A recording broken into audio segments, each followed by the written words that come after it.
A paz do Senhor a todos.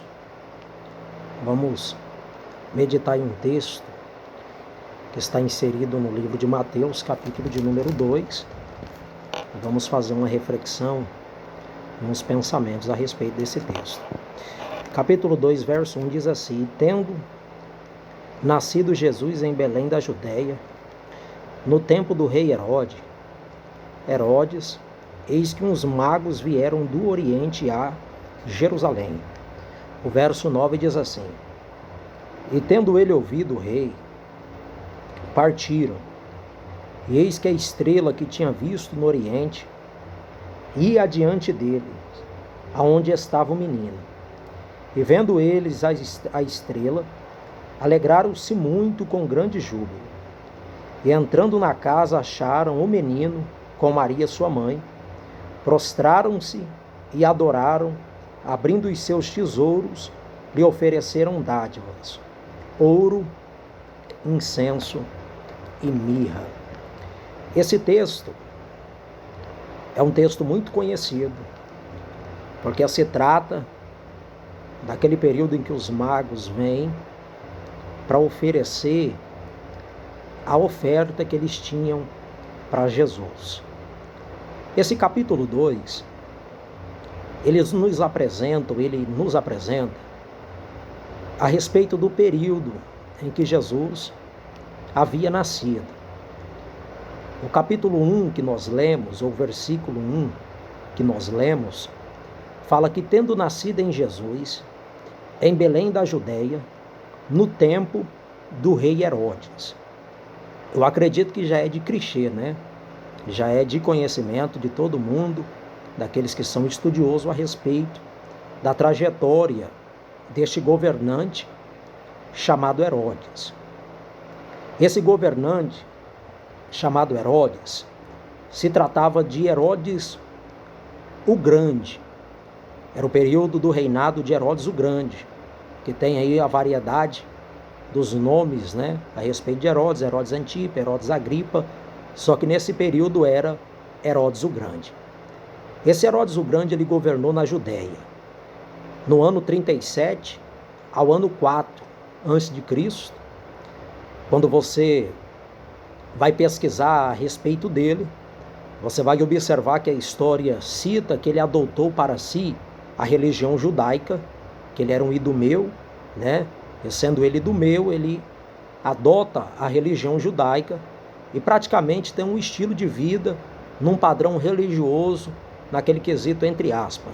Era mais ou menos um homem templário, gostava do templo, de estar comungando ali, mas não tinha um compromisso real com a lei, com a Torá de Moisés.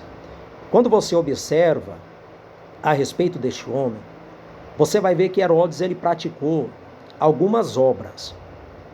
Ele fez algumas construções e ele realizou algumas coisas que são importantes no seu reinado. Quando você estuda a respeito dele, você vai ver que Herodes ele fez a porta de Cesareia Marítima. Foi Herodes que fez essa construção, a porta de Cesareia Marítima, uma construção que foi algo nobre da parte de Herodes. Herodes também ele fez a construção da grande fortaleza de Massada, que foi uma outra construção deste rei, que é algo louvável, a construção que ele fez naquele período, que foi uma construção muito bonita, foi uma fortaleza, numa linguagem bem comum, bem top, uma construção bem bonita. Esse homem também fez a ampliação do templo judeu.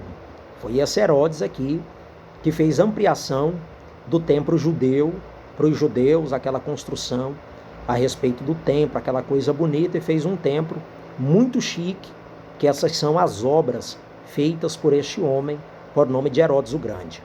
Quando você vê a história deste homem, deste Herodes o Grande, você vai ver que foi um período de muita crueldade praticado por esse Herodes. Esse homem, a história cita que ele era um homem meio cruel, maldoso, áspero, muito mal, e ele realiza alguns feitos de crueldade que são praticamente um absurdo, vindo da parte de um ser humano e de um rei, sendo ele o governador da Judéia. Quando você estuda a respeito dele, você vai ver que Herodes, o Grande, ele mata Mariana. Mariana, que era sua esposa, esse Herodes mata a sua esposa. Esse Herodes também, ele mata Alexandre, que os estudiosos apresentam que era seu sogro, Alexandre. Ele mata o sogro, apresenta que ele mata os filhos, ele mata os seus 3 filhos quando eles voltam do estudo, com uma nobreza muito grande, com um conhecimento que eles teve e uma consideração pelo povo. Herodes toma a atitude de matar os seus 3 filhos, e ele mata o seu filho Alexandre, ele mata o seu filho Antipas, e ele mata o seu filho Estado. Então você observa que ele tinha um ato de crueldade muito grande. Este homem tinha esse ato de maldade no coração. Jesus, ele nasce nesse período. Ele nasce nesse período que governava Herodes o Grande, esse homem que agia com esse quesito de grande crueldade. Nesse período que Jesus nasce, a Bíblia apresenta que Herodes recebe a visita dos magos. Os magos passam no palácio da Judéia, dialogam com Herodes a respeito do nascimento do menino. No período que eles estão no diálogo a respeito do menino, se chama os estudiosos sacerdotes, eles estudam, pesquisam a lei, a Torá, vê aonde o menino ia nascer, as referências citadas a respeito do Cristo, do menino rei, e quando eles citam, estudam, expõem, a Bíblia apresenta que Herodes age com aquela atitude falsa a respeito da adoração. Quando vocês encontrar, vai lá, que eu também quero adorar esse menino, prestar louvor e coisas semelhantes, mas a Bíblia apresenta a intensidade do coração. Ele tinha intensidade de fazer o mal. Nesse período que os magos vão, você vai observar que a Bíblia apresenta que teve uma fuga, e essa fuga foi uma fuga onde que houve uma necessidade de retirada de Jesus, até porque Herodes queria fazer um ato de crueldade com Jesus e ele teve que se retirar.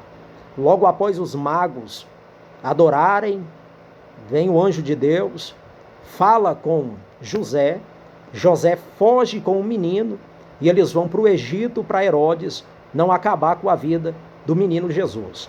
Quando Jesus vai para o Egito, é para se cumprir a palavra de Deus que diz: do Egito chamei o meu filho.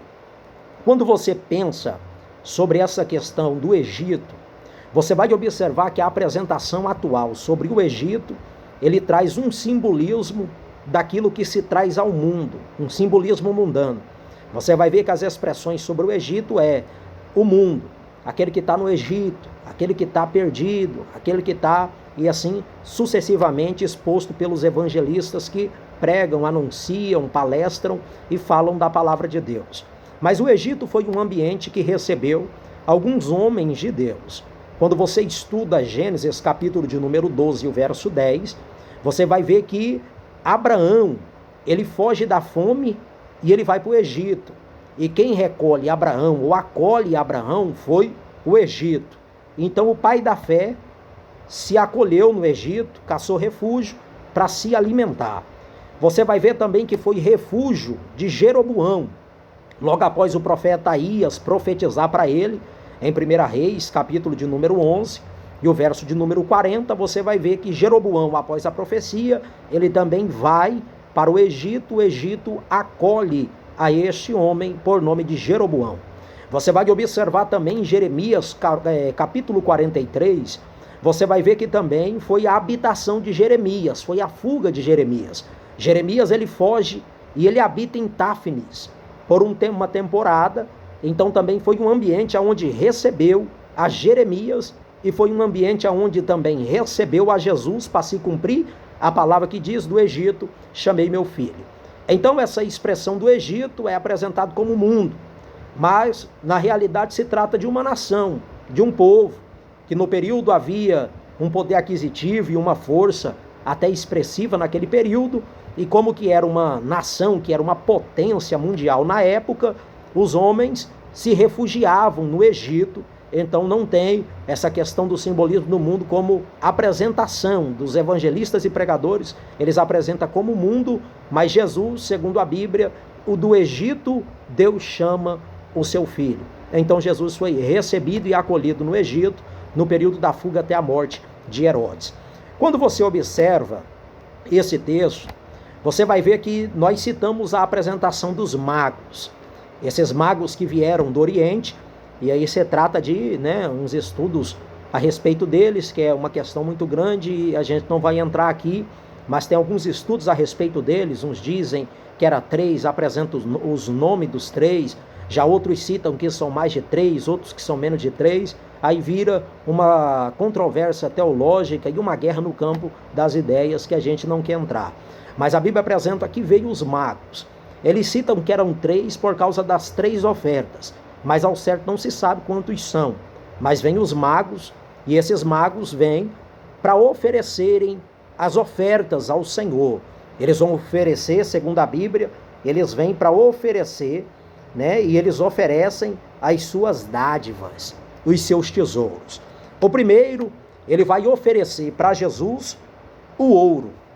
Ele vem, deposita dentro da casa, que Jesus já não estava no estábulo, na estrebaria, mas ele já estava dentro de uma casa, e no período eles chegam na casa, e quando eles chegam na casa, eles vão oferecer as dádivas que tinha.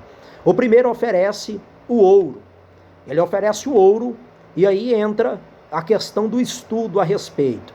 Aqueles que enfatizam que quando eles oferecem o ouro, eles estão oferecendo o ouro para manter a estadia de Cristo e a convivência dele no seu período na face da terra. Eles citam ali que o ouro Maria, José usam para pagar, para financiar e para fazer coisas semelhantes que era necessário para o menino se manter bem. É algo que não podemos rejeitar, é louvável. Você vai observar que o primeiro oferece o ouro. Este ouro aqui, ele traz o simbolismo da realeza de Cristo. Ele traz o simbolismo de Cristo como rei. É por isso que ele oferece este ouro. O profeta Zacarias fala: eis que o teu rei vem, montado sobre o jumentinho, sobre o filho de uma jumenta, citando que Jesus de fato era rei. Você vai observar também que Pilatos, ele apresenta a respeito do reino. Ele fala, diz que você tem um reino, e este reino e tal, cita sobre o reino, e Jesus fala: o meu reino não é deste mundo. O meu reino não é daqui. O apóstolo João escreve em Apocalipse que quando ele virá, quando Jesus vai vir, na coxa dele vai estar escrito Rei dos Reis e Senhor dos Senhores. Isso citando que ele é rei, ele é o governante, ele é o Senhor de toda a terra, e a ele nós devemos adorá-lo, reverenciá-lo e prostrar-se diante dele, porque ele é de fato Rei dos Reis e Senhor dos Senhores. A expressão rei não se trata simplesmente rei, mas cita dizendo, ele é rei dos reis. Todos os reis que veio antes, ele é rei dos reis. Quando Daniel fala sobre ele, apresenta que ele é a pedra, e essa pedra aqui destrói a cabeça de ouro, o bronze, o ferro, a prata, e vem e destrói aquela estátua. Destruindo aquela estátua, fala que o seu reino, ia governar toda a terra. Nabucodonosor, quando fala, ele fala que o Senhor, aí ele diz, o seu reino é sempre eterno. Ele é rei e ele apresenta essa questão da realeza de Cristo Jesus como rei. O segundo, ele vai oferecer incenso. O incenso aqui simboliza o sacerdócio de Cristo, que é algo que está vinculado, linkado com a questão do altar, do sacerdócio, da oferta, o incenso. Quando se cita sobre isso, o simbolismo aqui é o sacerdócio. Já tem quem diga que o simbolismo do incenso é que ele é profeta, mas eu já gosto da linha e desse viés que ele é um simbolismo do sacerdócio. Quando você vê a respeito disso, você vai ver que Jesus foi o incenso agradável ao Pai. Ele foi o incenso agradável ao Pai. Jesus, ele foi a ovelha que foi oferecida em aspersão pelos nossos pecados. A Bíblia apresenta também que quando se fala sobre Cristo e a respeito dele ministrando como sacerdote, você observa que tem um homem na Bíblia por nome de Melquisedeque. Melquisedeque, que era um rei, segundo a Bíblia, rei de Salém, que tem, né, a tradução ali como rei de paz. Esse Melquisedeque, ele era um sacerdote de Deus, aquele homem que encontra com Abraão, e Abraão dá o dízimo de tudo que possuía, este homem por nome de Melquisedeque. Melquisedeque também era um sacerdote. Isso foi identificado por Abraão, e você observa que a Bíblia cita que, sendo Melquisedeque maior e Abraão menor, Abraão deu o dízimo. Observe que este homem era maior do que o pai da fé, considerado na Bíblia um homem maior do que o pai da fé. Este homem era um sacerdote, mas ele não era um sacerdote da linhagem levítica, até porque não teve ainda, naquele período não tinha ainda a nação de Israel formada. Deus ainda não havia separado, né, Arão, levita, como sacerdote. Essa linhagem, essa questão do sacerdócio levítico não havia ainda sido estabelecido. Esse homem é um sacerdote de outra ordem. Ele não é da ordem levítica, mas esse homem era um sacerdote. E quando você estuda sobre ele, a Bíblia diz, no livro de Hebreus, que Jesus é sacerdote eterno segundo a ordem de Melquisedeque. Segundo a ordem de Melquisedeque, porque Jesus não era da linhagem dos levitas. Ele já era de outra linhagem, que era da linhagem de Judá, mas ele era sacerdote segundo a ordem de Melquisedeque. Há quem diga que é uma ordem superior, é uma ordem maior, porque sendo Melquisedeque um sacerdote de uma linhagem que não é levítica, Jesus vem de uma linhagem que não é levítica, e os dois são sacerdote de uma outra ordem. Então o incenso aqui simboliza o sacerdócio. Aquele que foi e ofereceu a oferta, foi a oferta, ministrou como sacerdote para que nós tenhamos paz com Deus, para que nós sejamos ou que nós fomos reconciliados com Cristo, e para a glória de Deus nós temos livre acesso de entrar diante do Pai, porque o véu do templo foi rasgado. Então o segundo oferece, né, a oferta do incenso, que simbolizava Cristo como o sacerdote. O terceiro oferece a mirra. É interessante a oferta da mirra, porque quando você estuda sobre a mirra, você vai ver que a mirra, ela vem com incenso amargo. Ela vem com incenso um pouco amargante, de um gosto meio de fel. É a mirra. Então, quando ele oferece a mirra, ela traz o simbolismo do sofrimento de Cristo no Calvário. Citando aquilo do cálice que ele havia de beber, que era o cálice do sofrimento, indicando o sofrimento dele, que ele padeceria na cruz por amor de nós, ele seria entregue na mão dos pecadores, sofreria como ele sofreu, vem aquele sofrimento, ele é preso, quando ele é preso, ele é levado, passa pelos tribunais de Anás, de Caifás, de Herodes, de Pilatos, começa a iniciação do sofrimento, ele toma bofetadas, ele tem o descrédito daqueles que zombavam, dizendo: profetiza se tu é mesmo o Deus que diz ser, profetiza quem foi que lhe bateu, zombando dele, bofeteando ele. Ele vai para a cruz, carrega a cruz pesada nos ombros, carrega aquela cruz, vai, e naquele percurso do sofrimento, a Bíblia diz que ele não estava conseguindo carregar a cruz, vai Simão Cirineu, ajuda ele a carregar a cruz. Ele tinha sido chicoteado, sofrido, estava sangrando, sofrendo muito. Ele chega no lugar do sacrifício, no lugar da morte, no Monte Caveira. Ele é levantado no Monte Caveira. A Bíblia apresenta que vêm os homens, e esses homens vêm com um sofrimento terrível para fazê-lo sofrer, e ele chega ali, ele já chega com uma coroa de espinho na cabeça, a ponto da Bíblia dizer que os homens batiam com uma cana na cabeça para a coroa enfincar na cabeça dele. Ela enfinca até no cérebro dele, e aquele sofrimento terrível, aquela dor insuportável.